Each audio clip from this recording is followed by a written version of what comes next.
Good morning, class third. This is your Hindi period. So take out your Hindi book, Bhashapat, your pencil and your eraser. Now open your book and come to page number 22.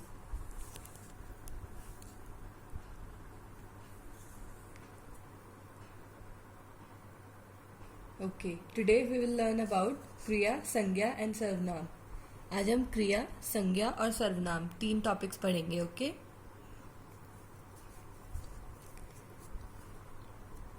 सबसे पहले मैं आप लोगों को बता देती हूँ कि क्रिया क्या होती है. ऐसे शब्द जो किसी काम के करने या होने का बोध कराते हैं वह शब्द क्या कहलाते हैं? क्रिया. बोध कराते हैं मतलब ऐसे शब्द जो किसी काम के करने या होने के बारे में बताते हैं वह शब्द क्या कहलाते हैं? क्रिया. जैसे आना, जाना, खाना, पीना, नाचना, कूदना, सोना, रोना आदि. ओके ये सभी वर्ड्स क्या हैं? क्रिया शब्द हैं.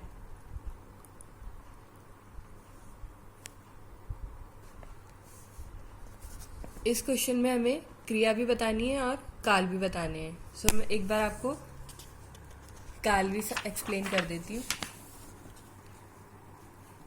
क्रिया के जिस रूप, ये तो मैंने आपको बता दिया क्रिया क्या होता है. काल के 3 भेद होते हैं. कितने भेद होते हैं काल के? 3 भेद होते हैं. फर्स्ट इज भूतकाल, जो काम हो चुका है पास्ट में वो कौन सा होता है? भूतकाल होता है. वर्तमान काल, सेकंड इज वर्तमान काल. वर्तमान काल मतलब प्रेजेंट में जो काम अभी हो रहा है. एंड लास्ट इज भविष्यत काल. भविष्यत काल मतलब जो काम अभी फ्यूचर में होगा. ओके जैसे कि भूतकाल का एग्जाम्पल लिखिए, वह खाना खा चुका था. पास्ट में उसने खाना खा लिया है. ओके खा चुका था तो वो भूतकाल हो गया. वर्तमान काल का एग्जाम्पल जैसे वह खाना खा रहा है, अभी प्रेजेंट में वो खाना क्या कर रहा है? खा रहा है. तो वो कौन सा काल हो गया? वर्तमान काल. भविष्यत काल का एग्जाम्पल वह खाना खाएगा, अभी वो कभी भी कल खाएगा, थोड़ी देर में खाएगा, मतलब अभी वो फ्यूचर में खाना खाएगा. तो इसलिए ये क्या हो गया? वह खाना खाएगा भविष्यत काल हो गया. ओके आई होप आप लोगों को समझ में आ गए होंगे तीनों काल. अब हम अपने क्वेश्चंस पे देखते हैं अपने क्वेश्चंस. इस क्वेश्चन में दिए गए वाक्यों से क्रिया और काल लिखिए.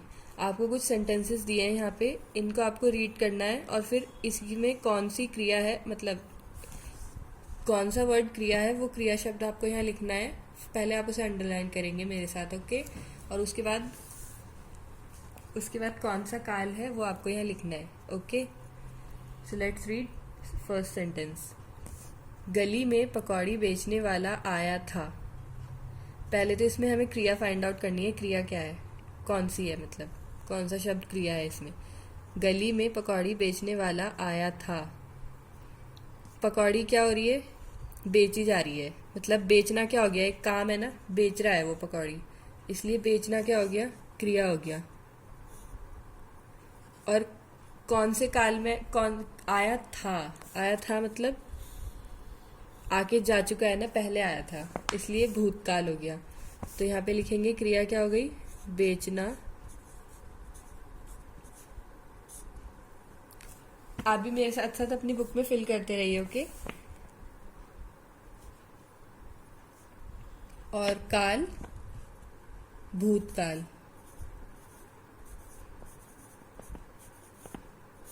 नेक्स्ट, मैं लोगों को सफाई का महत्व समझाऊंगा.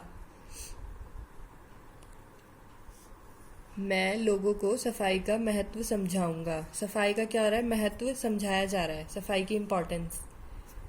तो समझाऊंगा क्या हो गया? इसमें क्रिया हो गई. और समझाऊंगा मतलब अभी वो बाद में समझाएगा ना, तो कौन सा टेंस हो गया? ये फ्यूचर टेंस मतलब भविष्यत काल. तो यहाँ पे लिखेंगे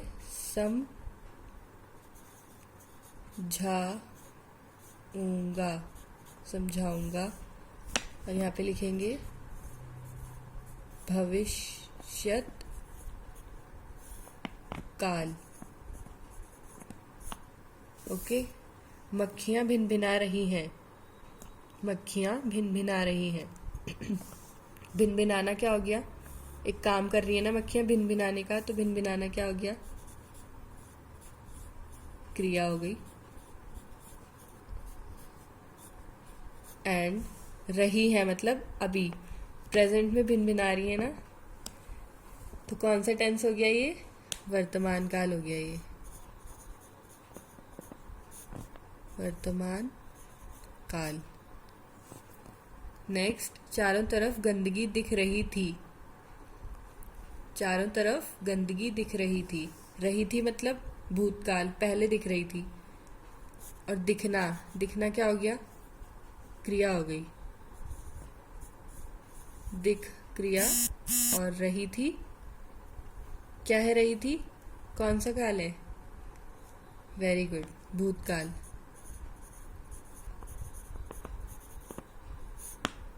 अपने मित्रों को यहाँ ले आऊंगा।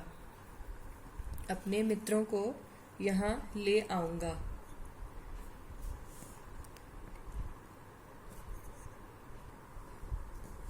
यहाँ पे ले आऊंगा क्या होगा?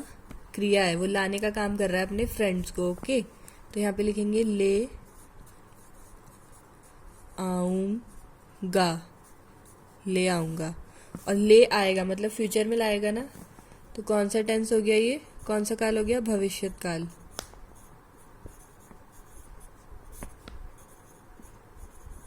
आई होप आप लोगों को काल और क्रिया दोनों ही समझ में आ गए होंगे। नेक्स्ट क्वेश्चन देखिए, संज्ञा के स्थान पर, अब हमें देखना है कि संज्ञा और सर्वनाम क्या होते हैं। संज्ञा के स्थान पर प्रयोग किए जाने वाले शब्दों को सर्वनाम कहते हैं। सबसे पहले संज्ञा क्या होती है? किसी व्यक्ति, वस्तु अथवा स्थान के नाम को हम क्या बोलते हैं? संज्ञा बोलते हैं। किसी का भी नाम हो सकता है। व्यक्ति मतलब आपका नाम, आपके मम्मी पापा का नाम, आपकी मैम का नाम, किसी का भी नाम हो सकता है। ओके। वस्तु मतलब किसी भी थिंग का नाम, किसी भी थिंग का नाम ले सकते हैं हम, बैग, बॉटल, कुछ भी। एंड स्थान मतलब आपके स्कूल का नाम आ सकता है, आपकी सिटी का नाम आ सकता है, आपकी कंट्री का नाम आ सकता है। ये सब क्या है? जगह है, स्थान है। ओके, तो इन सबको क्या बोलते हैं? संज्ञा बोलते हैं। संज्ञा की जगह पे जो शब्द यूज किए जाते हैं उन्हें क्या बोलते हैं? हम सर्वनाम बोलते हैं। जैसे मक्खियां भिनभिना रही हैं। मक्खियां क्या है? मक्खियां संज्ञा है।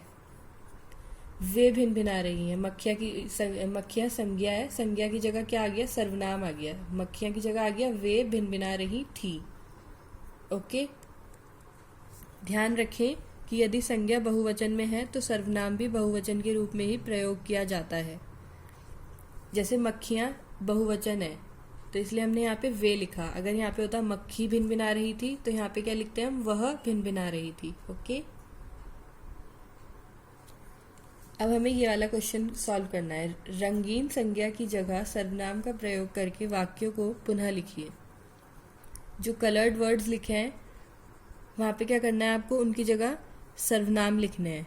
ओके, संज्ञा है ये, कलर्ड शब्दों से जो लिखी है, इनकी जगह आपको क्या लिखना है? सर्वनाम लिखना है।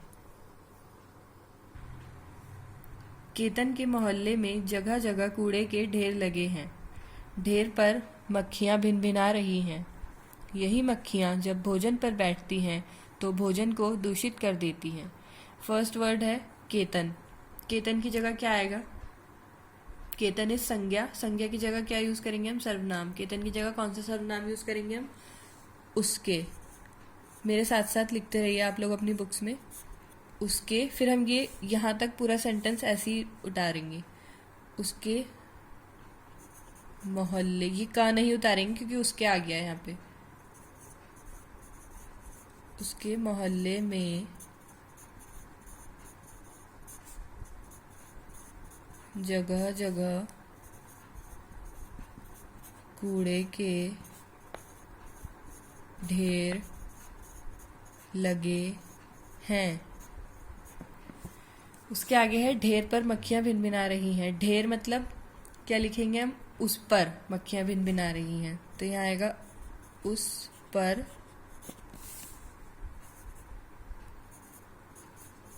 मक्खियां भिनभिना रही हैं। फिर है यही मक्खियां जब भोजन पर बैठती हैं तो भोजन को दूषित कर देती हैं। भोजन की जगह यहाँ पे हम कोई और वर्ड यूज़ नहीं करेंगे। यही मक्खियाँ जब, अगर हम कोई और वर्ड यूज़ करेंगे तो हमें पता कैसे चलेगा कि हम किसकी बात कर रहे हैं, इसलिए अभी पहले यहाँ पे हम भोजन ही लिखेंगे। यही मक्खियाँ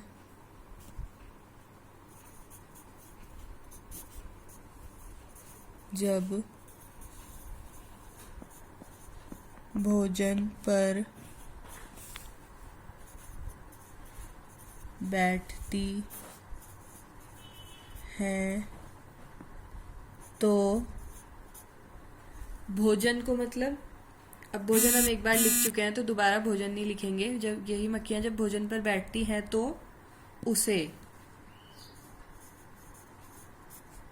उसे मतलब किसे, भोजन को दूषित कर देती हैं। ओके क्लास, आई होप आप लोगों ने ये बुक में फिल कर लिए होंगे आंसर्स। अगर फिल नहीं करे हैं तो पहले आप ये आंसर्स फिल करेंगे, उसके बाद आप नेक्स्ट वीडियो पे स्विच करेंगे। Okay, so that's all for today's class. Bye bye.